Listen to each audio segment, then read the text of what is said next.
I'm Kate on Conservation. I'm Kate Stevenson and I run the blog Kate on Conservation. I'm really happy to be chatting to Nick today. I don't know if you'd like to introduce yourself. Yep, so my name's Nick Weston. I'm head of campaigns at the League Against Cruel Sports. Excellent. Well, thank you for taking the time to chat today. There's a very interesting topic and something that I'm only just sort of becoming aware of. So thank you for taking the time to explain it to me. So you're running a campaign to ask the National Trust to end hunting. Is that right? That's exactly right. So the National Trust has licensed hunting on its land under the name, or under the guise rather, of trail hunting, which in a nutshell is a smokescreen for hunting as it was before the ban, illegal hunting and animal cruelty. This campaign's been going on for quite a few years. There was a vote back in 2017, which was narrowly defeated, which is basically the same vote that we're having today. So yeah, unfortunately, in the years since, National Trust has continued to allow hunting on its land, and that has actually put more resources into its hunting team. But we feel now really is the time for them to draw a line under it completely and move on. Given it's the second largest landowner in the country, the protection offered to British wildlife by them denying access to that land would be enormous. So we feel they have a real duty of care to the protection of wildlife on their land. So I'm sure there's probably a lot of people like me who didn't realise that this goes on or felt that hunting was already banned. Why might it be that we don't know about this or hear too much about this already, or there's an assumption that it doesn't happen already? Well, I think, there is always an assumption that when something's banned, that it doesn't go on anymore. But I think if that was the case, then the police would be a bit out of a job, really. There are plenty of things that are legal that still go on.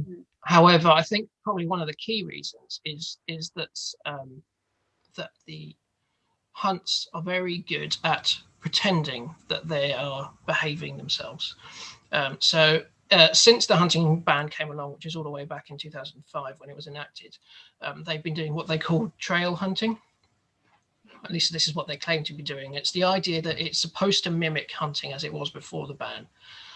So what they claim to do is follow a trail of fox scent that's been laid, and then the hound's supposed to follow it, and they're supposed to just ride along and have a nice day and then go home. However, hounds can't tell the difference between a fox scent that's been laid artificially and one that's actually been left by a fox.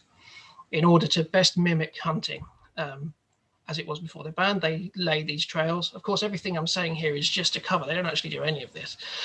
They place these trails in the areas where foxes are found, because that's traditionally where they would use to hunt. And in order for them to have the most realistic day out, the only person who knows where the trail has been laid is the trail layer itself. So the hunt master, who's the guy who blows the horn and is the one that's in charge of all where the horses and the hounds go, in theory, is none the wiser whether the hounds are on an artificially laid scent or a real one. So what they've done there is basically got a perfect recipe for accidents. Under the law, it's the chasing of a mammal that's the illegal part. It's not actually the killing; it's the chase, which is still very cruel. It's spending the last minutes of your life being chased by a pack of dogs is not really the way anyone wants to die, I don't think. So what that means is that when they're accused of breaking the law, they can say, "Oh, we were trail hunting. It was an accident. We just lost control of the hounds." And they've been doing that since 2005. You mentioned that this is sort of used as a smoke screen. Yeah. How is that sort of known that there was an incident where it was essentially revealed that it was very much intentionally a smoke screen? Yeah. So I mean, obviously, from the League Against Cruel Sports point of view, we've known about this for a long time. We've witnessed the evidence ourselves. I've seen one fox being trailed by 30 hounds on one day. So there's plenty of evidence for it out there. But I assume what you're referring to there is what we call the sort of webinar scandal. So at the tail end of last year, footage was leaked for a training webinar using Zoom, not unlike what we're using now, where senior members of the hunting community basically had a session on how hunts can carry on and get away with it. And in that session, on more than one occasion, trail hunting was described as a smokescreen, which just validates everything I've just been telling you, that it's entirely designed to confuse those that are watching and to make people believe that they're carrying on obeying the law and no animals are being chased, when the opposite is actually true. Sort of my surprise in all of this is that an organisation like the National Trust would be in any way involved. I mean, obviously with this webinar scandal, how have the National Trust reacted, and what sort of the steps going forward? Yeah, so I mean, throughout the history of the campaign, the National Trust have very much bought into the line that the hunts have been using, and they use their slogan, which is "Forever for Everyone," basically saying, that they say they're trail hunting. Why shouldn't we believe them and let them carry on? Of course, over the years, a number of hunts have had their licenses suspended for activity both on and off National Trust land. So there's been continuous proof that they can't be trusted. To the credit of the National Trust, after the webinars sort of broke, that it was a big piece on ITV News, they suspended or paused, as they said, their licensing system, which is currently under review. My understanding is they're waiting. So one of the people that was on the call it will be in court in September. Because it's an ongoing case, I can't discuss it in any great detail, but that's going on, which is about a month before their AGM, which is where National Trust members are set to vote on this very issue.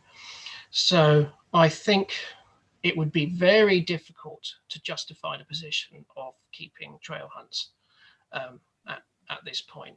But you can never be too sure, which is why we're out campaigning now, really.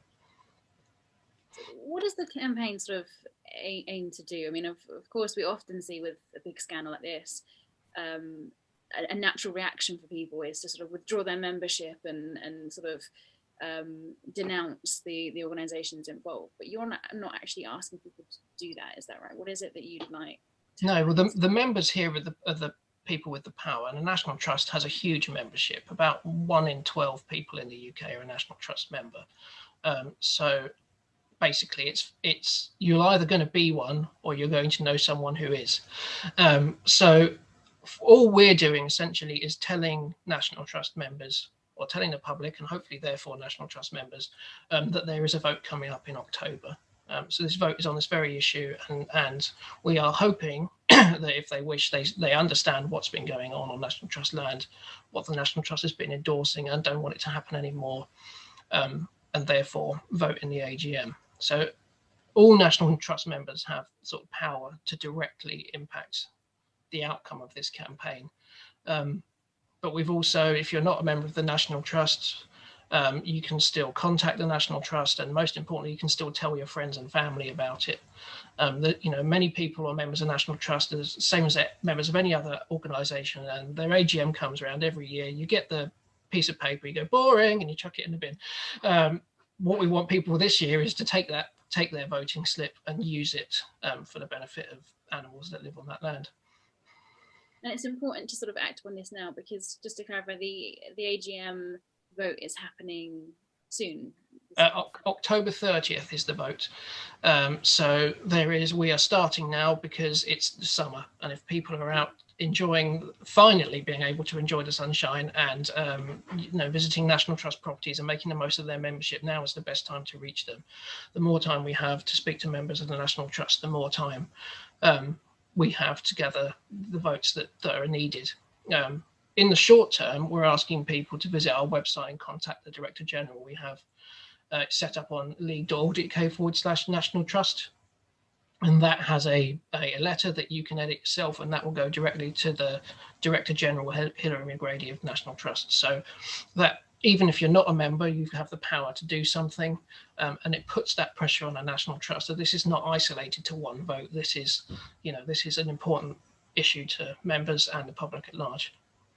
And it's an interesting time to sort of raise this too, because of course the summer holidays, there's going to be lots of people who are going to National Trust properties, enjoying this, especially after having had lockdown and families wanting to do things with their children. So I guess the important thing is, I don't like the idea of sort of shaming people of like you can't enjoy this activity. It's more about using, you know, using your voice and the power that you do have to share and talk about Yeah, these that's exactly right. I mean, we've been campaigning for a couple of weeks now. We've been out meeting members of public and the National Trust, and they had no idea that it's going on, and of course they didn't. It's not exactly posted on the National Trust's front page of their website, you know. So that, you know, and so it's, yeah, you're right. It's not, if you're a National Trust member, you shouldn't be ashamed of the National Trust. On the whole, is a brilliant organisation and does lots of good works. But if you're a member and you do feel that you don't want to be part of this, you know, if the money you're paying is at least in part going towards a propping up of fox hunting, then you have the power to do something about it. And the best way to express that power is to use the voting system. Of course. And in terms of I mean, obviously we all know about like the cruelty aspect of fox hunting. So, you know, I mean, I remember right from being a child myself and in school writing letters to try and get, you know, fox hunting banned in the first place. So and you know, and a lot of that is sort of focused on the cruelty aspect and the welfare aspect of the fox. I mean, in terms of like a wider environmental impact, does fox hunting have any wider implications than simply the welfare aspect, or is there more going on? Not just environment, people as well. You know, fox hunts by nature are chaotic. You know, if a fox is fleeing for its life, it's going to go through. It doesn't know which land is protected or which land is of special scientific interest. And from what we've seen of the hunts, they don't care what land is protected and what's a special. If they have to go through it to get to their quarry, then they will. And it's not just people on horseback; it involves people on quad bikes as well. It's just sort of one of the parts of the hunts that people don't picture. They picture the redcoats and the horses, but they're also terrier men with quad bikes. But they're also they run past people's houses. You know, a lot of people live on National Trust land. I think that's something that's forgotten, and they have to put up with the hunts as well, and they're harassed by the hunts if they stand up to them. So it's more than just the animal welfare element. There's environmental, and there is an impact on people as well.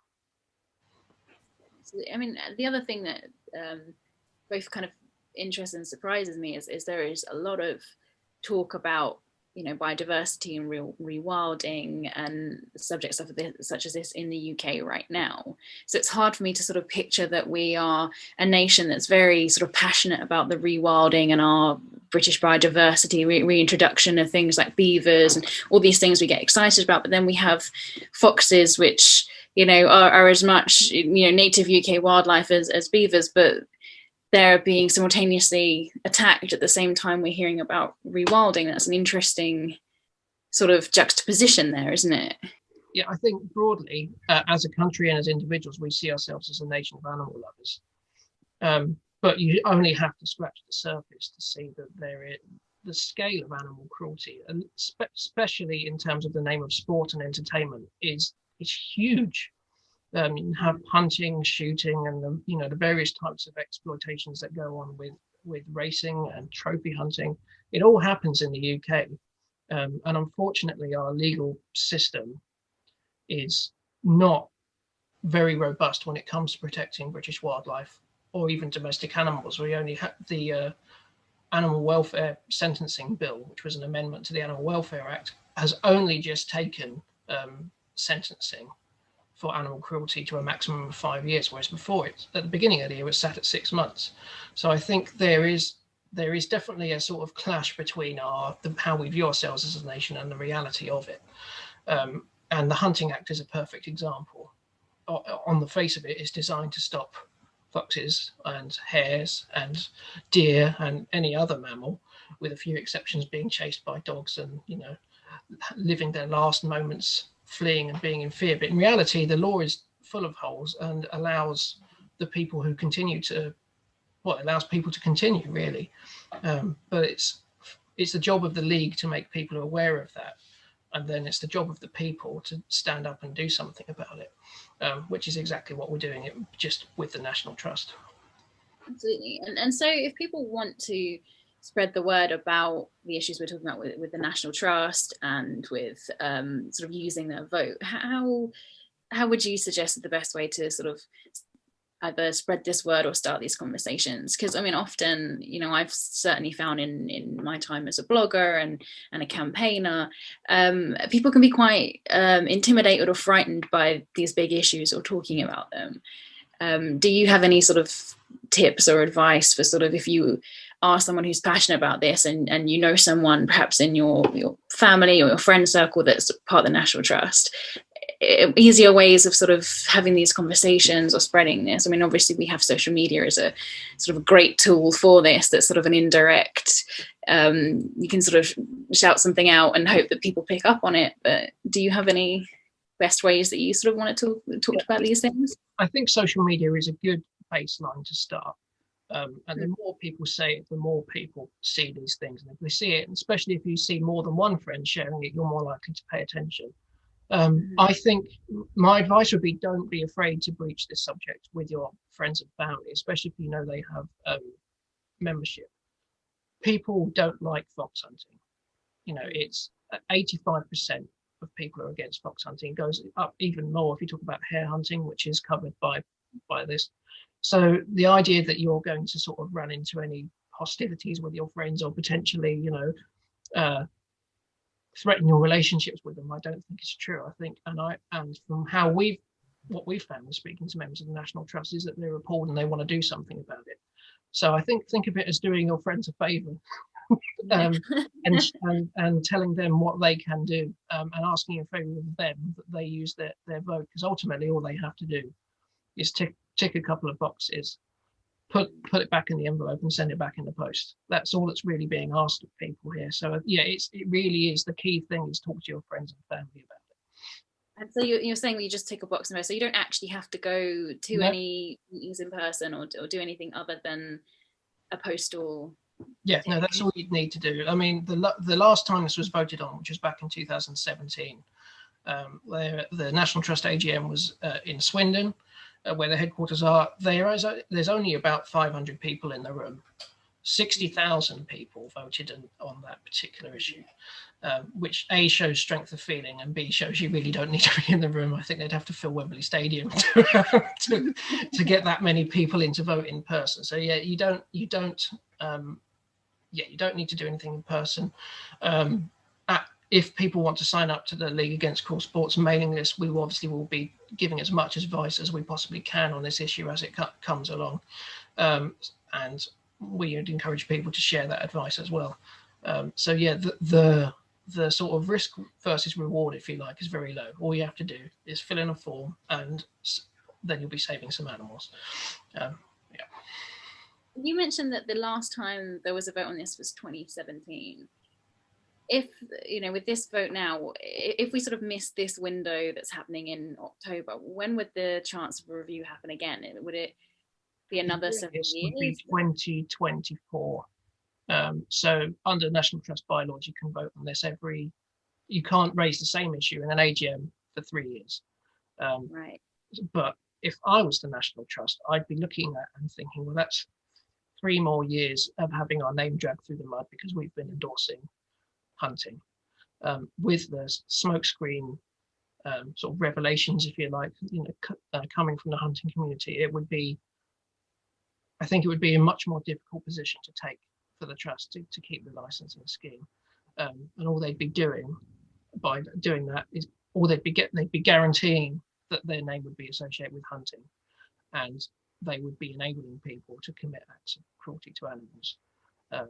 So that's why it's crucial for us really to get this vote won, because that's 3 more years of hunting potentially. So yeah, it's absolutely critical that we act on this now and don't miss this October opportunity. Yeah, exactly. Excellent. Okay, I mean, thank you so much for having a chat with me. I mean, I think we've covered a lot of the things that I had only just learned or am learning as we go, and so I'm sure there's, you know, lots of questions and things that people might still have, but I mean, from my perspective, I think that's a quite an interesting coverage there. Obviously, you've said if people do have more questions or would like more information about this, that they can sign up to the mailing list for League Against Cruel Sports. Yeah. But yeah, thank you so much for explaining to me. Yeah, you're welcome. I mean, yeah, people can sign up to our mailing list. If they have more questions, they can email us. All the details are on our website. At the League, the primary thing we do is educate people about these. Yeah. Ultimately, the decisions are down to the people and the politicians and the companies and all this sort of stuff. So if people have questions and want to know more information, then we're more than happy to help them out.